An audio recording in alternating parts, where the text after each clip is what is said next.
एकदा मुंबई महानगरपालिकेमध्ये महापौर आणि उपमहापौरपदी शिवसेना भारतीय जनता पार्टी महायुतीचे आमचे सदस्य विराजमान झाले आहेत। महापौरपदी सौ रितू तावडे आणि उपमहापौरपदी श्री संजय घाडी असे दोनही महायुतीचे शिलेदार हे आज विराजमान झाले आहेत आणि एक या महानगरपालिकेला लोकाभिमुख आणि पारदर्शी प्रशासन देण्याच्या बद्दल मी आणि शिंदे साहेबांनी जी लोकांना मतं मागितली होती आणि मुंबईच्या जनतेने जो प्रतिसाद दिला होता त्या प्रतिसादाला अनुरूप अशा प्रकारचं आज या ठिकाणी पदारोहण होत आहे। मी विशेषतः महापौर सौ रितू तावडे यांचं अभिनंदन करतो। एक अनुभवी आणि अस्सल मराठी चेहरा म्हणून त्यांच्याकडे बघितलं जातंय।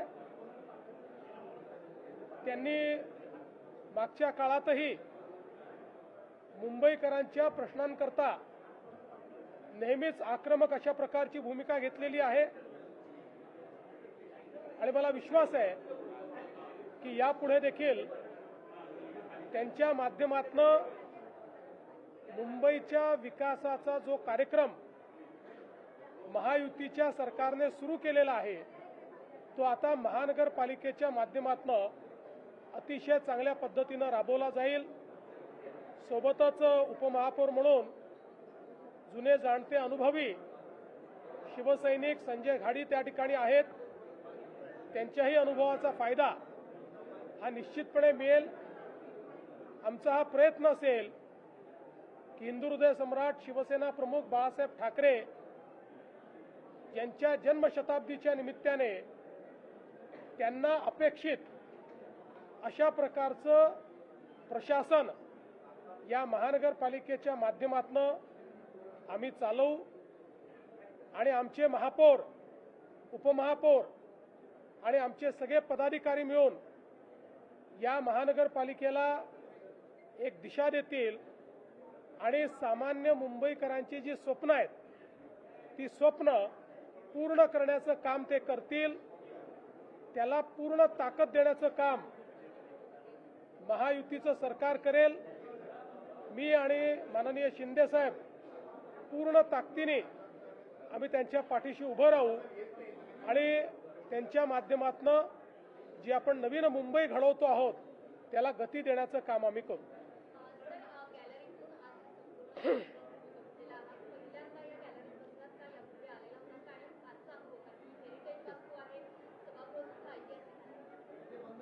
या गॅलरीमध्ये मी पहिल्यांदाच बसलो। यापूर्वी एका कार्यक्रमाकरता या सभागृहात बसलो होतो पण गॅलरीमध्ये कधी बसलो नव्हतो आणि अशा प्रकारे सभागृहाचं कामकाज देखील मी पहिल्यांदाच बघितलेलं आहे आणि मला अतिशय समाधान आहे की अशा पद्धतीनं या ऐतिहासिक वास्तूमध्ये ज्याला आपण सांगितलं की हेरिटेज अशा प्रकारची प्रॉपर्टी आहे त्या ठिकाणी अशा एका महत्त्वाच्या सोहळ्याचं साक्षीदार होणं हे देखील मला असं वाटतं अतिशय महत्त्वाचं आहे। सर, तुम्ही ज्या प्रमाणे आव्हान केलं होतं ट्रिपल इंजिन सरकार असावं, आता हे तिसरं इंजिन तुमच्यासोबत जोडलं गेलेलं आहे, काय बदल दिसू शकतो मुंबईकरांना आणि अपेक्षा वाढतील का मुंबईकरांच्या? शेवटी पहिली गोष्ट तर आपण सगळ्यांनी लक्षात घेतली पाहिजे की महानगरपालिका ही लोकशाहीचं एक महत्त्वाचं अंग आहे आणि सुप्रीम कोर्टाच्या ऑर्डरमुळे तिथे प्रशासक होते पण प्रशासकाचं राज्य हे लोकशाहीला अपेक्षित नाही आहे। लोकप्रतिनिधींचं राज्य हे लोकशाहीला अपेक्षित आहे आणि ते राज्य पुन्हा एकदा प्रस्थापित झालेलं आहे। त्यामुळे मला विश्वास आहे की जनसामान्यांना आपले लोकप्रतिनिधी हे अधिक जवळचे वाटतात, ते अधिक अप्रोचेबल आणि ॲक्सेसेबल वाटतात। तो परिणाम मुंबईमध्ये दिसून पडेल।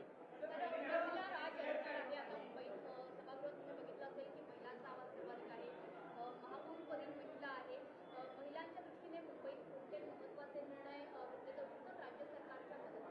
मला असं वाटतं की आता हा सगळा अजेंडा तुम्ही महापौर उपमहापौरांना विचारला पाहिजे. ते बसले आहेत, आता त्यांचं काम त्यांना करायचं आहे. त्यांना जी मदत लागेल ती देण्याचं काम आम्ही करू.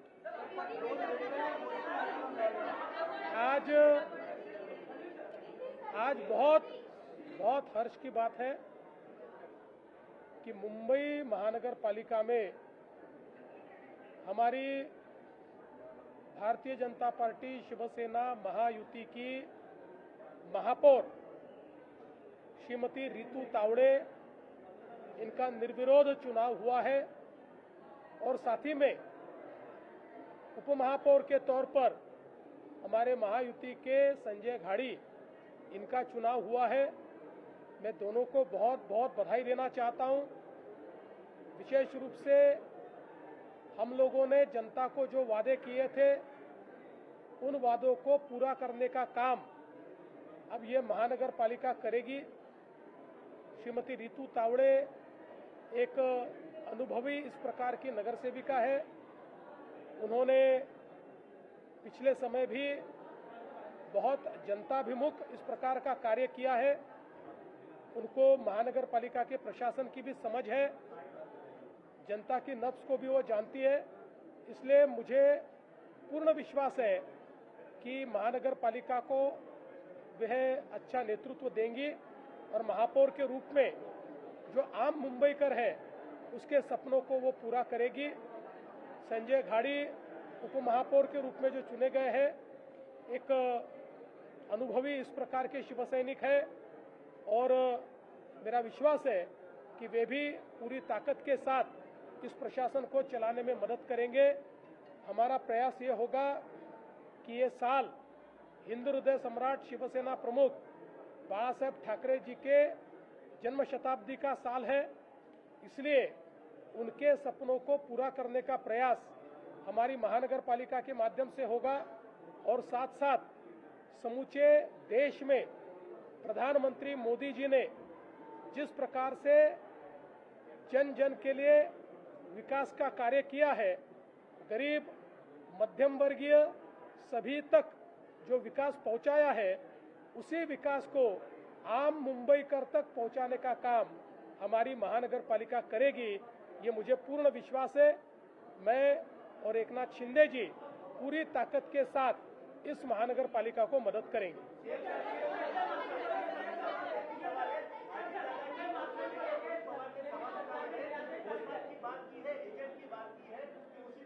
देखिए, मैंने रोहित पवार जी का वो जो उन्होंने बात कही वो मैंने देखा नहीं, थोड़ा बहुत उसके बारे में मुझे मालूम है.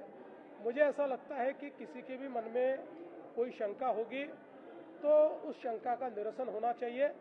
इस दृष्टि से भारत के कानून में जिस प्रकार के जांच एजेंसियां हमारे पास उपलब्ध है और ऐसे मामलों में जिस प्रकार की जांच अपेक्षित है वो सारी जांच शुरू हो चुकी है. मुझे ऐसा लगता है कि इसमें सबसे महत्वपूर्ण होती है जो डीजी सेफ्टी, उनकी जो जांच होती है वो सबसे महत्वपूर्ण होती है. वो भी जांच चल रही है, ब्लैक बॉक्स भी मिला हुआ है. तो मुझे ऐसा लगता है कि हमने इस जांच को समाप्त होने का इंतजार करना चाहिए. लेकिन किसी के भी मन में कोई शंका होगी तो उस शंका का भी निरसन होना चाहिए. मैं तो स्पष्ट रूप से कहना चाहता हूं कि सबसे पहले केंद्र सरकार को मैंने ही चिट्ठी लिखी थी कि इस प्रकार का ये जो एक एक्सीडेंट हुआ है इसकी पूर्ण रूप से जांच होनी चाहिए, क्योंकि आगे में अगर इसमें क्या क्या गलतियां हुई है ये समझ में आएगा तभी हम लोग हमारे आसमान को और हमारे एविएशन को सेफ रख पाएंगे और केवल नेता ही नहीं, आम जनता को भी हम लोग सेफ रख पाएंगे. आज मी सर्वप्रथम मुंबईकरांना मनापासून धन्यवाद देतो. मुंबईकरांनी महायुतीला कौल दिला आणि खऱ्या अर्थाने विकासाला स्वीकारलेला आहे आणि म्हणून महायुतीचे महापौरपदी महायुतीच्या रीतूताई तावडे या बिनविरोध आज निवडून आल्यात. मी त्यांचं अभिनंदन करतो आणि उपमहापौरपदी संजय घाडी महायुतीचे हे बिनविरोध निवडून आले, त्यांचेही मी अभिनंदन करतो. दोघंही अतिशय कार्यक्षम आणि अनुभवी महापौर उपमहापौर महायुतीने मुंबई महापालिकेला, मुंबई शहराला दिलेले आहेत. खरं म्हणजे मुंबईमध्ये आमचं महायुतीचं सरकार आल्यानंतर मी 2.5 वर्ष काम केलं. आता देवेंद्रजी गेले वर्षभरापासून काम करतायत. गेले 3.5 वर्षामध्ये ज्या मुंबईच्या विकासाला आम्ही चालना दिली महायुतीने, कामाची पोचपावती मुंबईकरांनी या ठिकाणी आम्हाला दिलेली आहे. खऱ्या अर्थाने आम्ही जी मुंबईकरांना आश्वासनं दिली, वचनं दिली, त्याच्यावर मुंबईकरांनी विश्वास ठेवलेला आहे आणि महायुतीला भरघोस असं यश या मुंबईकरांनी दिलं आहे. त्याबद्दल म्हणजे विकासाला प्राधान्य आणि विकासाला मुंबईकरांनी स्वीकारलेला आहे. बाकी गोष्टी मी आज काय बोलत नाही, परंतु गेले 25 वर्ष जे मुंबईकर विकासापासून वंचित होते, त्या मुंबईकरांना गेल्या काही वर्षामध्ये आपण पाहिलं की विकासाची जी काही आवश्यकता होती, मुंबईला जागतिक दर्जाचं शहर व्हावं अशा प्रकारची भूमिका आमची महायुतीची आहे. आणि म्हणून मुख्यमंत्री महोदयांच्या मार्गदर्शनाखाली आज महायुती सरकार आम्ही काम करतोय महायुती सरकारमध्ये. आणि मुंबई शहरासाठी जे जे काही आवश्यक आहे ते देण्याचं काम या ठिकाणी आम्ही करू. त्याचबरोबर बाळासाहेबांची जन्मशताब्दी आहे वर्ष, आणि म्हणून या जन्मशताब्दी वर्षानिमित्त बाळासाहेबांची जी स्वप्न होती ती देखील पूर्ण करण्याचं काम महायुती करेल. त्यांचं स्वप्न होतं झोपडपट्टीमुक्त मुंबई, 40 लाख लोकांना घरं. त्याची सुरुवात आम्ही केलेली आहे SRAच्या क्लस्टरच्या माध्यमातून. आणि म्हणून मुंबईकरांना विकास पाहिजे आहे आणि म्हणून विकासाला त्यांनी स्वीकारलेला आहे.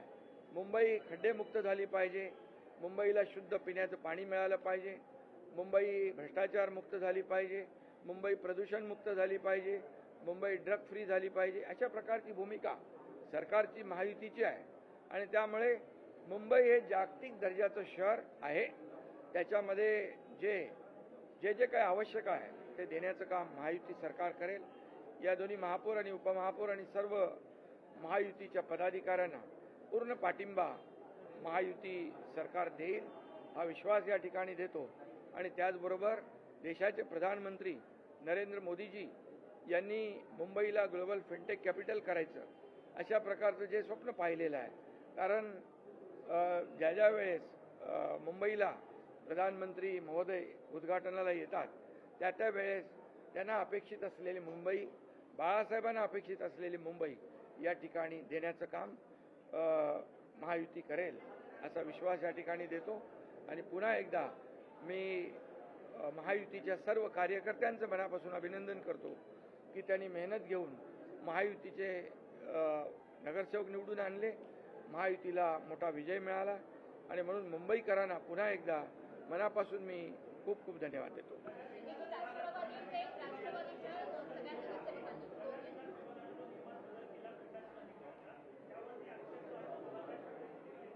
सर्व नियमानुसार केलेलं आहे. नियमबाह्य काम महायुती सरकार करत नाही.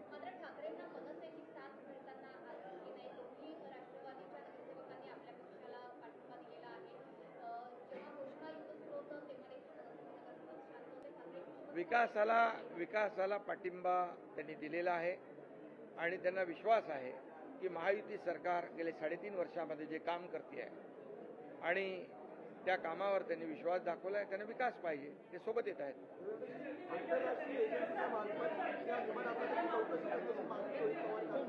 असं आहे की रोहित पवार काय बोलले हे काही मी पूर्ण ऐकलेलं नाही. मला जी काही माहिती आहे त्यात त्यांनी काही प्रेझेंटेशन केलेलं आहे आणि वेगवेगळ्या माध्यमांमध्ये किंवा वेगवेगळ्या लोकांनी ज्या शंका उपस्थित केलेल्या त्या शंका त्यांनी त्या ठिकाणी पुन्हा उपस्थित केल्या. पहिल्यांदा तर अजितदादा पवार हे आपले महाराष्ट्राचे लाडके आणि अतिशय वरिष्ठ अशा प्रकारचं नेतृत्व होतं. त्यामुळे त्यांच्या अपघाताची पूर्ण सखोल आणि नीट चौकशी झाली पाहिजे. ही मागणी काही चुकीची नाही. पहिल्यांदा ही मागणी मी स्वतः केली होती. आपल्याला कल्पना असेल तर मी केंद्र सरकारला पत्र लिहून या अपघाताची योग्य प्रकारे चौकशी करावी असं सांगितलं होतं. त्याच्यावर केंद्रीय नागरी उड्डाण मंत्र्यांनी विशेष चौकशी गठीत करून त्या संदर्भातलं पत्र देखील मला पाठवलेलं आहे. आता ही सगळी चौकशी चाललेली आहे. मुळातच मला एक गोष्ट अशी वाटते की या संदर्भात जी काही चौकशी चालली आहे ती पूर्ण न होता आपण जर तर्कवितर्क केले तर त्यातनं लोकांच्या मनामध्ये वेगवेगळे कन्फ्युजन्स तयार होतात. देशामध्ये जे DG एव्हिएशन सेफ्टी आहेत हे सगळ्यात मोठं ऑफिस आहे. देशात आजपर्यंत झालेल्या सगळ्या अपघातांमध्ये त्यांनीच इन्व्हेस्टिगेशन केलेलं आहे. त्यांचं इन्व्हेस्टिगेशन चाललं आहे. पॅरलली CIDचं इन्व्हेस्टिगेशन चाललं आहे. अजून DGCAचं इन्व्हेस्टिगेशन चाललेलं आहे. ब्लॅक बॉक्स जो आहे तो पूर्णपणे सापडलेला आहे. जे काही रिअर पार्ट्स असतात ते देखील सापडलेले आहेत. जे कम्युनिकेशन पायलट आणि ATC मध्ये होतं ते कम्युनिकेशन देखील त्या ठिकाणी डिजिटाईज असतं. त्यामुळे सगळ्या गोष्टी मला असं वाटतं की त्या ठिकाणी आहेत. तिथले जे काही नमुने आहेत ते त्यांनी नेलेले आहेत. त्याचा देखील जो काही फॉरेन्सिक आणि बाकी ऑडिट करावं लागतं ते चाललेलं आहे. अशा परिस्थितीमध्ये मला असं वाटतं की ही जी चौकशी आहे ती चौकशी आपण पूर्ण होऊ दिली पाहिजे.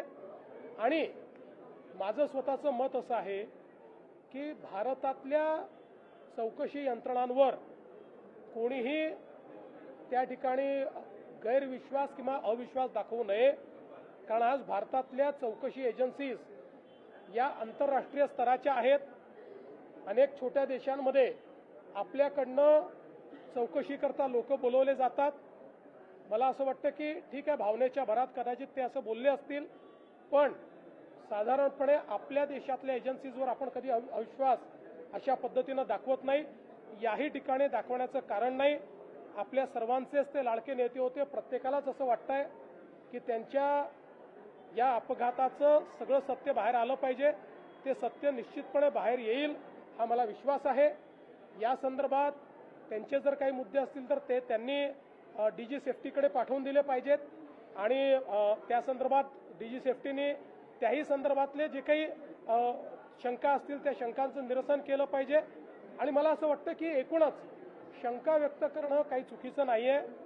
फक्त कुठल्याही राजकीय हेतूने याचा उपयोग होणार नाही आणि आपण अजितदादांच्या दुर्दैवी मृत्यूचं राजकारण करणार नाही.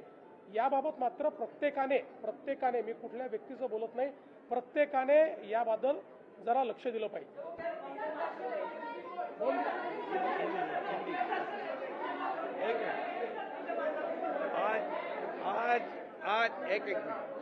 आज बहुत ही खुशी की बात है.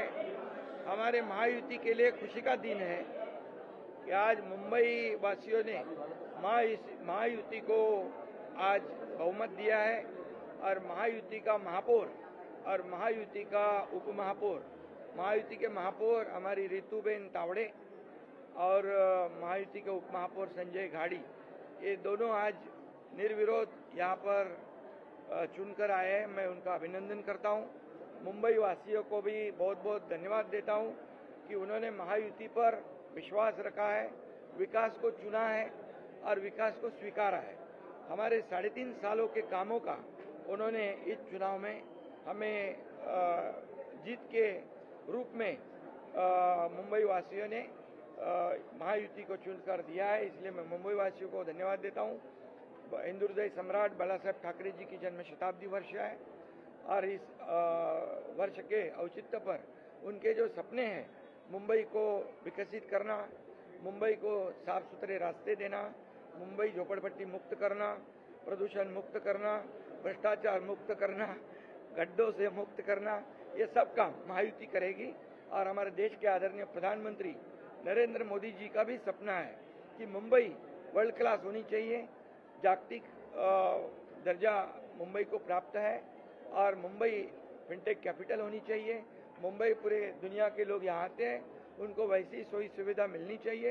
ये देने का काम ये महापालिका को, ये महापौर उप महापौर पूरे उनके सहयोगी लोगों को, देवेंद्र जी मुख्यमंत्री और मैं खुद, हम महायुति पूरी तरह उनको सपोर्ट करेंगे, विकास को आगे बढ़ाएंगे और मुंबई को और 4 चांद लगाएंगे। सर, मुंबई